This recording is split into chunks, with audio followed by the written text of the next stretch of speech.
ایران نے امریکہ کا ناقابل تسخیر ہونے کا بت پاش کر دیا ہے۔ ایران کے کس میزائل نے امریکی قلعے کو فتح کیا؟ تھاڈ کی تباہی کی سیٹلائٹ تصاویر سامنے آ گئی ہیں۔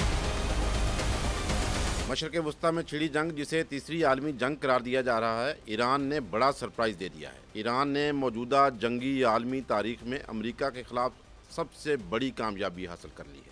جو آج تک چین اور روس نہ کر پائے، وہ ایران نے کر دکھایا ہے۔ ایران نے امریکہ کا ناقابل تسخیر ہونے کا بت پاش کر دیا ہے۔ جی ہاں، بالکل درست سنا آپ نے۔ عالمی جنگی تاریخ میں امریکہ کے خلاف ایران کی سب سے بڑی کامیابی۔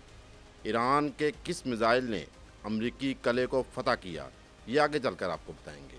اس کے ساتھ ساتھ جنگ میں روس کی انٹری کی خبریں بھی گرم ہیں۔ وہ کس طرح سے، یہ بھی ویلاگ میں بتائیں گے۔ سب سے پہلے بات کرتے ہیں ایران کی اس کامیابی کی، جس نے دنیا میں تہلکہ مچا رکھا ہے۔ ایران نے اردن میں امریکہ کے تھاڈ ڈیفنس سسٹم کے ریڈار کو تباہ کر دیا ہے۔ جی ہاں، وہی تھاڈ ڈیفنس سسٹم جس کی موجودگی میں امریکہ اپنے دفاع کو ناقابل تسخیر قرار دیتا تھا۔ مئی کی پاک بھارت جنگ آپ کو یاد ہوگی، وہی جنگ جس میں پاکستان نے بھارت کا غرور خاک میں ملایا تھا۔ جب پاکستان نے بھارت میں روسی ڈیفنس سسٹم کو تباہ کیا تو امریکہ کی جانب سے کہا گیا، ہمارے پاس تھاڈ ہے، تھاڈ ڈیفنس سسٹم، جس کی دفاعی شیلڈ کو پار کرنا دنیا کے کسی میزائل کی بس کی بات نہیں۔ اگر ایسا تھا تو پھر ہم آپ کو بتاتے ہیں کہ تھاڈ کا دفاعی حصار ایران کے کس میزائل نے توڑا۔ تو جناب، تھاڈ کا حصار کسی اور نے نہیں، ایران کے خیبر شکن میزائل نے توڑا ہے۔ خیبر شکن میزائل نے امریکی غرور پلک جھپکنے میں خاک میں ملایا۔ امریکہ اور اسرائیل کی جانب سے تھاڈ کی تباہی کی تردید کی جاتی رہی، لیکن اب CNN اور امریکہ میں موجود بہت سے ذرائع، جنہیں پینٹاگون کے قریب سمجھا جاتا ہے، تھاڈ کی تباہی کی تصدیق کر رہے ہیں۔ CIA کے سابق تجزیہ کار لیری جانسن نے اپنے پوڈ کاسٹ میں دعویٰ کیا ہے کہ ایران نے 5 جدید امریکی ریڈار سسٹم تباہ کر دیے ہیں، جن میں سے 2 کی قیمت $1 ارب بتائی جا رہی ہے، جبکہ 3 تھاڈ بیٹریاں بھی ختم کر دی گئی ہیں، جو کہ امریکہ کی عالمی فراہمی کا تقریباً 30% ہیں۔ اس طرح صرف ایک ہفتے میں تقریباً $4 ارب کے دفاعی نظام کے ضائع ہونے کی بات کی جا رہی ہے۔ لیری جانسن کے مطابق بحرین میں موجود امریکی بحری اڈہ تقریباً تباہ ہونے کا دعویٰ بھی سامنے آیا ہے۔ امریکہ ابھی اس سے انکار کر رہا ہے، لیکن اس حوالے سے بھی ہم جلد مستند رپورٹس آپ کے سامنے لائیں گے۔ لیری جانسن کا ماننا ہے کہ تھاڈ کی تباہی سے امریکی دفاعی نظام کمزور ہو گیا ہے اور ممکنہ حملوں کی پیش کی اطلاع کا وقت تقریباً 30 منٹ سے کم ہو کر 1 منٹ تک رہ گیا ہے۔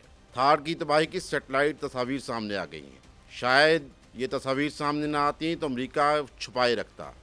تصاویر نے امریکی غرور کے پاش ہونے کی کہانی بیان کر دی ہے۔ ان تصاویر سے یہ ظاہر ہوتا ہے کہ RTX کارپوریشن کا تیار کردہ ANTPY-2 ریڈار اور اس کے معاون آلات، جو کہ امریکی تھاڈ میزائل نظام کا اہم حصہ تھے، اردن کے موف السٹی ایئر بیس پر جنگ کے ابتدائی دنوں میں تباہ ہوئے۔ CNN نے سیٹلائٹ تصاویر کا حوالہ دیتے ہوئے اس کی اطلاع دی تھی، جس کی اب امریکی عہدیدار بھی تصدیق کر رہے ہیں۔ امریکی think tank foundation for defence of democracies کے اعداد و شمار کے مطابق اردن میں ایران کے 2 حملوں کی اطلاع سامنے آئی تھی۔ پہلا حملہ 28 فروری اور دوسرا حملہ 3 مارچ کو ہوا۔ اب تھاڈ کی تباہی کس حملے میں ہوئی، یہ خبریں ابھی آنا باقی ہیں، لیکن یہ بات مستند ہے کہ تھاڈ تباہ ہو چکا ہے۔ ادارے کے centre on military and political power کے نائب ڈائریکٹر ریان بروسٹ کہتے ہیں، تھاڈ کے ریڈار کی تباہی ایران کی اب تک کی سب سے بڑی کامیابی کہی جا سکتی ہے۔ ایران کے میزائل اور ڈرونز بھی اس وقت امریکہ کے لیے حقیقی معنوں میں درد سر بنے ہوئے ہیں۔ بھارت کی NDTV نے اپنی رپورٹ میں دعویٰ کیا ہے کہ ایران کے پاس 20 سے 50 ہزار تک مختلف اقسام کے میزائل موجود ہیں، جن میں خیبر شکن، سجیل، خرمشہر قابل ذکر ہیں۔ اس کے علاوہ بھی ایک لمبی فہرست ہے جن کا ابھی سامنے آنا باقی ہے۔ یہی وجہ ہے کہ ایران کہتا ہے کہ ابھی تو ہم نے سرپرائز دینے شروع نہیں کیے، ابھی ہمارے سرپرائزز کا انتظار کریں۔ ہزاروں ڈرونز بھی ایران کے دفاعی ذخیرے کا حصہ ہیں۔ ان میں سے کئی ہتھیار پہاڑوں کے اندر زیر زمین بنائے گئے محفوظ ٹھکانوں میں رکھے گئے ہیں، جن کی تصاویر وقتاً فوقتاً میڈیا کے سامنے آتی رہی ہیں۔ ابھی حال ہی میں امریکی حملوں کے بعد ایران نے کچھ ویڈیوز بھی ریلیز کی تھیں، جن میں زیر زمین ٹھکانوں میں ہزاروں کی تعداد میں ان ڈرونز اور میزائلوں کو دکھایا گیا تھا۔ امریکہ اور اسرائیل کچھ بھی کہتا رہے، ایران کے ہتھیار نہ صرف محفوظ ہیں بلکہ ان تک فضائی حملوں کی رسائی مشکل ہی نہیں، ناممکن ہے۔ تھاڈ سسٹم کے ANPY-2 ریڈار کے تباہ ہونے کے بعد میزائل روکنے کی ذمہ داری اب پیٹریاٹ نظام پر منتقل ہو سکتی ہے، جبکہ PC-3 جنہیں عرف عام میں patriot missile system defence system بھی کہا جاتا ہے، پہلے ہی محدود تعداد میں دستیاب ہیں۔ سابق بھارتی کرنل راجیو اگروال کا اپنے تجزیے میں کہنا ہے کہ جنگی علاقے میں امریکہ اور اسرائیل کے پاس اس وقت پیٹریاٹ میزائلوں کی تعداد 600 سے 800 کے درمیان ہے۔ ایک آنے والے میزائل کو روکنے کے لیے 4 سے 6 انٹرسیپٹر میزائل داغے جاتے ہیں۔ اب تک تقریباً 150 سے 200 میزائل استعمال کیے جا چکے ہیں۔ راجیو اگروال کہتے ہیں صورتحال برقرار رہی تو امریکہ اور اسرائیل کو دفاعی میزائلوں کی کمی کا خطرہ لاحق ہو سکتا ہے۔ جس دن یہ صورتحال ہو گئی، جنگ میں ایران کا پلڑا بھاری ہو جائے گا۔ جنگ میں اب ایران کو روس اور چین کی حمایت کی خبریں بھی عام ہیں۔ روس کی خاموش انٹری سے کھیل دلچسپ ہوتا جا رہا ہے۔ امریکی میڈیا چیخ چیخ کر دعویٰ کر رہا ہے کہ روس نے گیم پلٹ دی ہے۔ روس کی انٹری سے کھیل تبدیل ہو رہا ہے۔ امریکی میڈیا کہہ رہا ہے کہ مشرق وسطیٰ کی جنگ میں روس نے بالواسطہ شامل ہو کر ایران کو امریکی اہداف پر حملوں کے لیے خفیہ معلومات دیں۔ امریکی میڈیا رپورٹ میں کہا گیا ہے کہ روس نے ایران کو امریکی جنگی طیاروں کی پوزیشنوں کے حوالے سے اہم معلومات فراہم کیں، جس کی وجہ سے ایران کے امریکی فوجی اہداف پر حملے روسی معلومات سے زیادہ درست ثابت ہوئے۔ تھاڈ کی تباہی کو بھی اسی سے جوڑا جا رہا ہے۔ رپورٹ میں کہا گیا ہے کہ جنگ کے آغاز کے بعد روس ایران کو امریکی فوجی اثاثوں کی لوکیشن دیتا رہا ہے۔ امریکی میڈیا کا کہنا ہے کہ امریکی فوجی تنصیبات، ریڈار اور کمانڈ سینٹرز ایران کے نشانے پر ہیں۔ ایران کے حملے انتہائی درست اور منصوبہ بندی سے کیے جا رہے ہیں۔ بعض ماہرین خبردار کر رہے ہیں، اگر یہی صورتحال برقرار رہی تو یہ تنازع بہت بڑے عالمی تصادم کی شکل اختیار کر سکتا ہے۔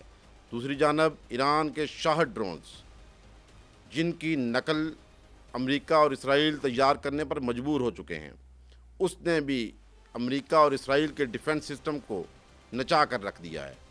اب امریکی بھی اعتراف کر رہے ہیں کہ شاہد ڈرونز کو روکنا تقریباً ناممکن ہو چکا ہے۔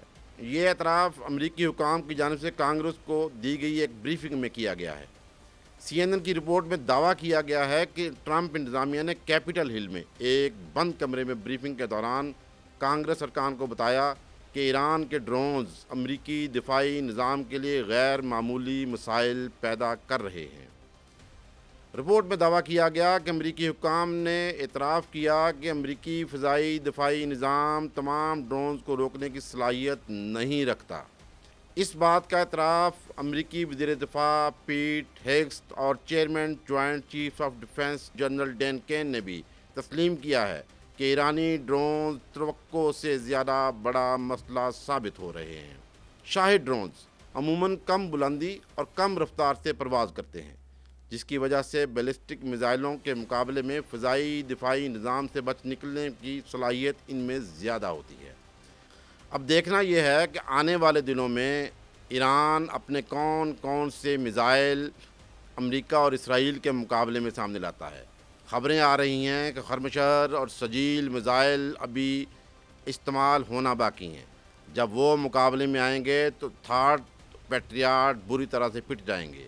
اب اس حوالے سے ایک نئی ڈیولپمنٹ سامنے آ رہی ہے، وہ یہ کہ امریکہ اپنی ابتدائی حملوں میں وہ دعویٰ تو کر رہا ہے کہ وہ کامیاب ہوا، لیکن حقیقت میں اسے زمین پر وہ کامیابی نہیں ملی۔ یہی وجہ ہے کہ اس نے اپنا ایک نیا طیارہ، تباہ کن بمبار طیارہ میدان میں لانے کا اعلان کیا ہے، جو کہ پہلی بار کسی جنگی محاذ پر ایکشن میں نظر آئے گا۔ امریکہ نے دی بون کے نام سے جانے جانے والے اس طیارے کو برطانیہ کے ایئرپورٹ پر پہنچا دیا ہے۔ دی بون کے حوالے سے آنے والے دنوں میں ہم اہم انفارمیشن آپ کے ساتھ شیئر کریں گے کہ یہ کس طرح سے B-2 بمبار سے بھی زیادہ خوفناک ہے اور کس طرح سے آنے والے دنوں میں یہ میدان جنگ گرم ہونے جا رہا ہے۔ دوسری جانب یہ خبریں بھی سامنے آ رہی ہیں کہ وہ نیتن یاہو جس نے بہلا پھسلا کر جال میں پھنسا کر امریکہ کو اس جنگ میں دھکیلا، وہ اب ٹرمپ کو قائل کرنے کی کوشش کر رہا ہے کہ اپنی زمینی فوج کو ایران میں اتارے، لیکن زمینی جنگ کے لیے ایران میں فوج اتارنے کا مطلب ہے ہزاروں امریکی فوجیوں کی موت